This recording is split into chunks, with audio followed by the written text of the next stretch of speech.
Welcome to Blood in the Snow Radio, where we give you the latest news and interviews with the best in Canadian genre cinema. Here are your hosts, Robert Bellamy and Festival Director Kelly Michael Stewart. We are back on the air with Bits Radio. I am co-host Rob Bellamy. And I'm Kelly Michael Stewart. Yes, and we are here with the filmmakers for Making Beauty. In a secret backyard studio, a young artist attempts to beautify the world with increasingly savage results. Yes, this was fun. I'll get you to introduce yourself and then your role in the project. Sure. Hi, I'm Tammy Salzl. I'm the writer, director, and producer of Making Beauty. Multiple titles. You can tell independent film there. And I noticed you're an emerging Scream, so this is a beginning, is it? Well, it's a long, convoluted story. I'm actually also a visual artist. That's how I started out. I have my MFA from Concordian painting. But then I eventually branched into installation and film. And so I had made a bunch of experimental films, and they started getting into some film festivals. And then all of my work is still quite narrative, even though it's quote, quote, experimental. And so I took some script writing classes and some filmmaking classes in Edmonton at a wonderful institution called FAVA, Film and Video Arts, and wrote a script, and here we are. Nice. Well, where did this story idea come from? I love the thought. Yeah, it started from a drawing that I did. I'm really interested in the dichotomies and complexities of human nature and psychology.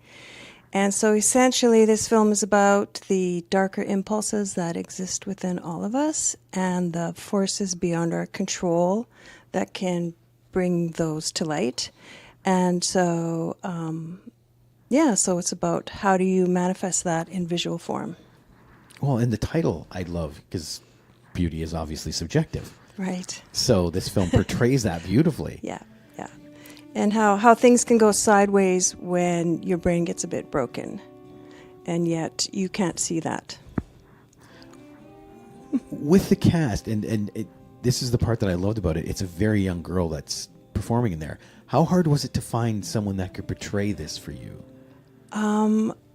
So I put out a call, and I worked with a couple people in the film industry in Edmonton, and I put out a call, and Nellie was actually the first actress that reached out to me, and she was phenomenal. And she's been acting since she was 5. When she was 5, she starred in a movie with Sandra Bullock. And she's just a natural, and she was so professional on set and such a joy, and her audition just stood out. And so I just felt so incredibly lucky that she was in Edmonton. That's awesome. Yeah, she's amazing. And so are you based out of Alberta then? Yes. Yeah, I moved back to Alberta from Montreal in 2018. Okay. And how do you find the film scene right now in Alberta? You know, it's small but mighty. Mm-hmm. It's a close knit. There's more production companies starting to develop there. It's burgeoning, and it's good. Yeah, I feel like it hasn't. It's just kind of like the fourth market of like the big ones, and obviously Quebec, Ontario, and BC are the big three, right? Calgary has they're a bit bigger than Edmonton. They have of course, some big studios there, but definitely. So I think there's more. So would you say there's more going on in Calgary than Edmonton? Yeah. But the thing about Edmonton is you can tap into some really big talent that has made a decision to stay in Edmonton. Right. Maybe they get to be the big fish then. I'm not sure. But that's why I found David Barron, my cinematographer, who also mentored me and kind of also produced it with me. And he's incredible and has worked on some big productions. So. Oh, excellent.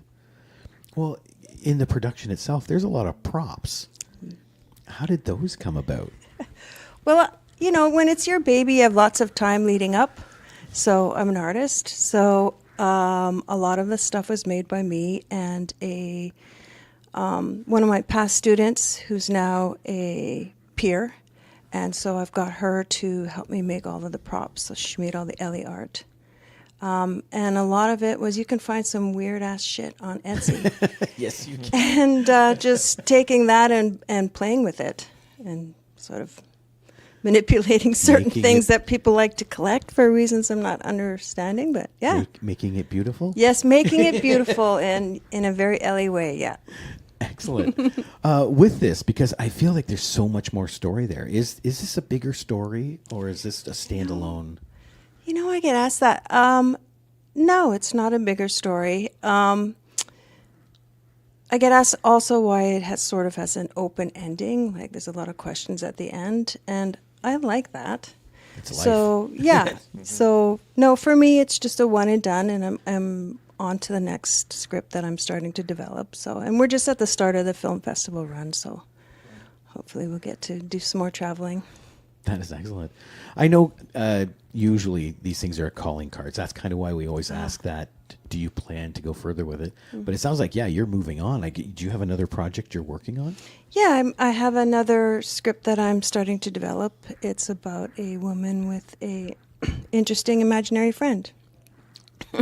I'm hooked. I'm like those. I love those kind of stories. And I guess thematically it sort of ties into this film in that it's also an artist. So, Well, except an adult artist. It's the artistic people that Yeah. have that, imagination, I will say. Yeah. The crazies. It's obvious, yeah. English. How long did it take you to actually film? Like, was this a couple days or? Oh, so I was very lucky. I worked with Eric Spoth was my first AD. And so knowing that it was my first kick at the can, we had a nice long stretch, so it was 4 days. But we had to schedule in the dog, which was a whole thing. That dog. Love the dog, but there's a dog. And as you know, with child actors, you're limited on how long the shoot can be. So, Yeah. and it was plus 35 in this hot shed in my backyard. So it was we were just dripping in sweat. So, never work with children and animals, and you said, screw that. And I'm gonna work puppets. Don't with forget the both. puppets. Then the puppeteers had to come in. It was a whole thing. You just got all the challenges Just got it out of all the way. over with all at once. Let's You just. do it on the water now. And That's the next project. Yeah. It's all on a boat. Yeah. Was there anything that you didn't get to do in this project that you had wanted to tell this story? No, I felt really spoiled by Yeah? the film community that came around me. Most of my key collaborators are aware of through my art. So it was a really interesting walking both those worlds. And no, I'm really happy with how everything turned out. I have That's to good. say. So many I think times with I got independent- lucky. Yeah, you got to make cuts, and it's like, Yeah. oh, I wish. So that's No, you know what? There was a couple of hiccups, but David Barron, our cinematographer, always figured out a way to work with it and made it better than it would have been had we followed the script. So, excellent. yeah. Well, thank you so much for not only being at Bits, but for being on Bits Radio. No, my pleasure. And, It's fun.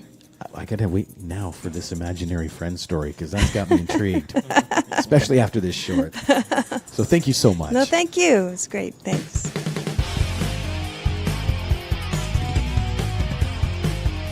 Join us next time for Blood in the Snow Radio. Bits Radio is a production of Three Evil Cats Productions in association with the Blood in the Snow Canadian Film Festival. For more information and to listen to other episodes, visit bloodinthesnow.ca and tweet us at BitsFilmFest.